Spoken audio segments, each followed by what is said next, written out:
না বাড়ি চ্যাম্পিয়ন ট্রফির আসেই আর মোটামুটি ধরো ওই 39-38 দিন।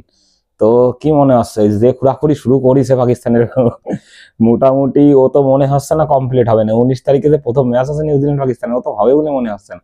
টোটাল চ্যাম্পিয়ন লিগ ধরে না চলে যায়, এখন তো সেই নিয়ে চিন্তা হচ্ছে। মানে তো কি, যে লোকে 3 ডে ঘরতে 3 ডে একসাথে ভাঙলি পরে লোকে থাকে কোথায়, এ তো বুঝতে হয়।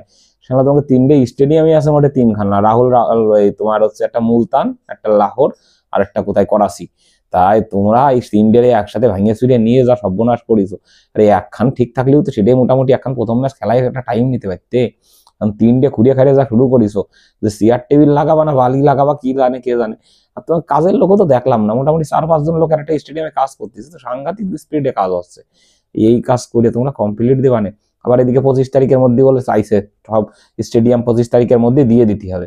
তা ক্যাম্বাই দিবা না, কি স্টেডিয়াম দিবা না, এই অর্ধেক অর্ধেক কইছে দেখলি অর্ধেক দিয়ে দিবা, অর্ধেকে খেলা হোক, বাকি অর্ধেক হবে না। আর এক কাজ করো, তোমরা সামনের বার ওই কবাডি প্রতিযোগিতার জন্য যাবা। ছোট মাঠ অল্প সময়ের মধ্যে রেডি করে ফেলতে পারবো, খেলাও হয়ে যাবে।